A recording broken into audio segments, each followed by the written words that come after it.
खान बहादुर जेकी कावड़ में कदम खया से गुंडा उन जी पिची में आए सुभाणे शायद करे उहे उन जे मथा बिहारी दस इंसान जी असल रूप जी चमन था त कावड़ महल खबर पवंदी आहे। खान बहादुर एडो नीच माण्हू आहे मूंखे त अंदाज़ो ई न हो। ज़रली खान बहादुर जे बारे में ॿुधो आहे त हू ॻोठ छॾी भॼी वियो आहे।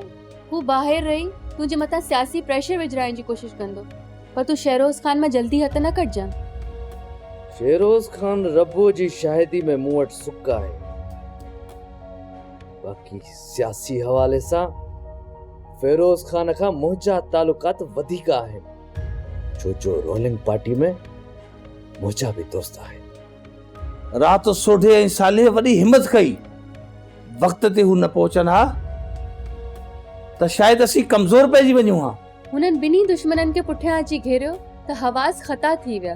मां त सम्झां थी कुदरत तां खान बहादुर खे असां खां सोभा हासिल हुई, ऐं खान बहादुर जे नसीब में ज़िल्लत ख़्वारी। रब पाक हुनखे नाकाम ऐं ज़लील कयो, मुंहिंजी धीउ हुन जे शर खां महफ़ूज़ रही।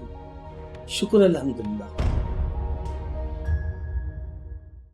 चाचा साईं असां न समुंड वेंदा आहियूं। समुंड एॾो वॾो आहे, एॾो वॾो आहे, एॾो वॾो आहे। अरे पापा मूंखे ख़बर आहे एॾो वॾो आहे, हा इलाही वॾो आहे, ख़बर आहे मूंखे। ओ एॾो वॾो आहे, एॾो। अच्छा हा, ॿियो तूं छा कंदो? ॿियो निंद में या जाग में? मुंहिंजे पुछण जो मतिलबु आहे त निंड ऐं जाग में ॿिन्ही में छा कंदो? निंड में न ख़्वाब ॾिसंदो आहियां ऐं जाग में औरान खे ॾिसंदो आहियां। आइस्क्रीम खाईंदो, आइस्क्रीम एॾी खाईंदो आहियां। आइस्क्रीम मुंहिंजी थधी छो हूंदी आहे? अरे बाबा इन ई करे जो दुकान वारा आइस्क्रीम सियारे में ठाहींदा आहिनि, ऐं तोखे त ख़बर आहे सियारे में इलाही सीउ हूंदो आहे, इन ई करे थधी हूंदी आहे आइस्क्रीम। तव्हांजी फोन जी घंटी हो गई बेश।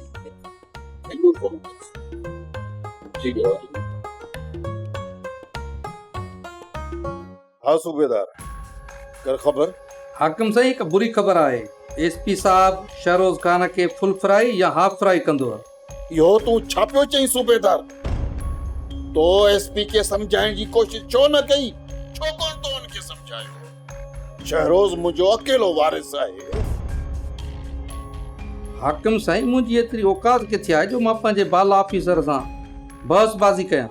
ठीकु आहे, तूं मूंखे एसपी जो नंबर मोकिल, आउं ॻाल्हायांसि। जेकॾहिं मूं एसपी साहब जो नंबर अव्हांखे ॾिनो त मूंसां कहिड़ो शर थींदो खान बहादुर, इहा तव्हांखे ख़बर आहे? अरे यार आउं तुंहिंजे नाले थोरी ॿुधाईंदोसांसि। तव्हां एसपी साहब खे कीअं था कॉल करे सघो? एसपी साहब त तव्हांखे अरेस्ट करण जे चक्कर में आहे। सूबेदार आउं हुनजी पहुच खां फ़िलहाल तमामु घणो परे आहियां। तूं मूंखे एसपी जो नंबर मोकिल, जल्दी कर।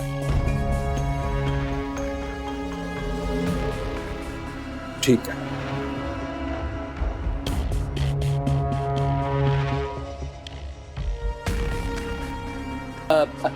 चाचा साईं तव्हांखे जो केरु न तव्हांखे मोल ई अरे तूं मुंहिंजो दिमाग़ न खा।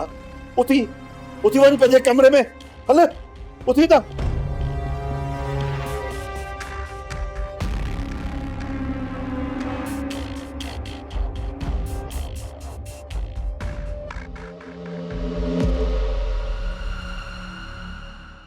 वेरुन जी वस्ती, वेरुन जी वस्ती।